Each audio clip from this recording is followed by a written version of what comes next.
Your first prompt takes 4 seconds to type and comes back in 1.4 seconds with something better than what took you 45 minutes last Tuesday. You're 26, mid-level marketing coordinator at a software company in Austin, $74,000 a year. You pasted in a rough draft and asked it to make this sound more professional. Then your quarterly reports, then your performance review self-assessment. Your manager says your writing has really leveled up this quarter. You smile.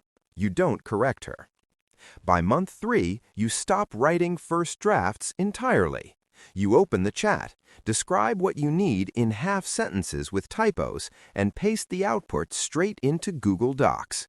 You haven't written a paragraph from scratch since October. You don't notice this yet. You're 27. You use AI for everything now. Emails, Slack messages over 3 sentences, meal planning, text messages when you don't know what to say to your friend going through a divorce. You asked it to explain your own company's third quarter earnings report to you, the one you helped compile. Then something small happens. You're at dinner with 4 friends at a Thai restaurant on South Congress, the one with the gold wallpaper. Someone brings up the housing crisis. You open your mouth and realize you don't have an opinion. Not a real one. You have fragments of takes you've read and summaries of articles you never clicked through. 3 years ago, you would have argued about this for an hour. Now you just nod and say, "Yeah, it's wild." You go home and ask ChatGPT to explain the housing crisis. It gives you a clean 7-point summary. You couldn't reproduce a single point tomorrow without looking. You're 28, $81,000 now. You got the raise because your output doubled. Nobody tracks that a machine does 60% of it. Your spelling is worse. Not typos, actual spelling. You wrote definitely DEFINATELY in a handwritten birthday card. You used to win trivia night at Lavaca Street Bar every other Thursday. You've dropped to 3rd place twice in a row. The questions didn't get harder. You just can't retrieve things the way you used to. Your brain feels like a search engine with a slow connection.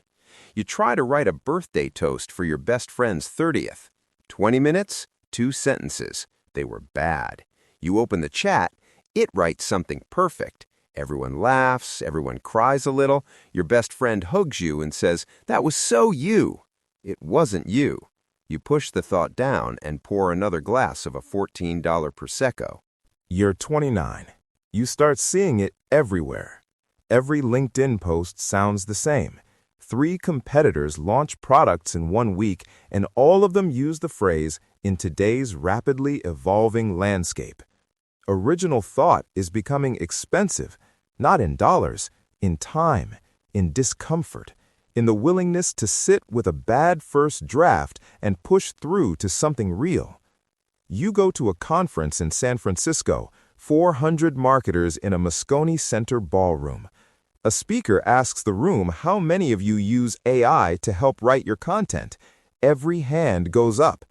She asks how many of you could write the same quality without it.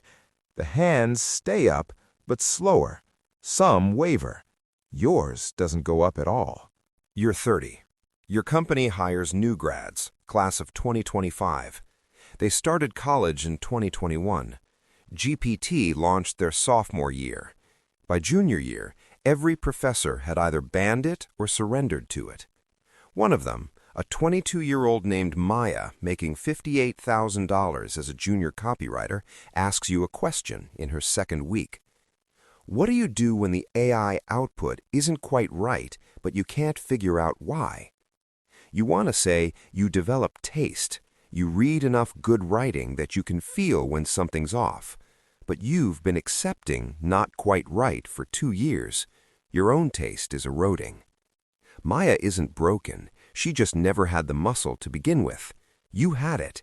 You let it atrophy. You're not sure which is worse. You're 31. AI is better than it was. It writes cleaner, thinks more fluidly. And you are worse than you were. Measurably, tangibly worse. You struggle to write a 2-paragraph email without assistance.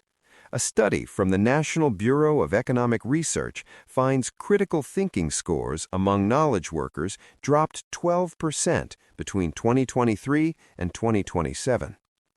Companies don't care. Your output metrics are up. You are becoming a middleman between a prompt and a deliverable, and the middleman's margin is shrinking every quarter. You think about this at 11:45 p.m., ceiling fan clicking on every third rotation. You pick up your phone, you open the chat, you type, "I'm feeling anxious about AI replacing my job. What should I do?" It gives you a calm 7-step action plan. You feel better for about 9 minutes. Then you realize you just asked the thing that's replacing you how to not be replaced by it. You lock your phone. The ceiling fan clicks. In the morning, you make coffee, open your laptop, and start typing a prompt.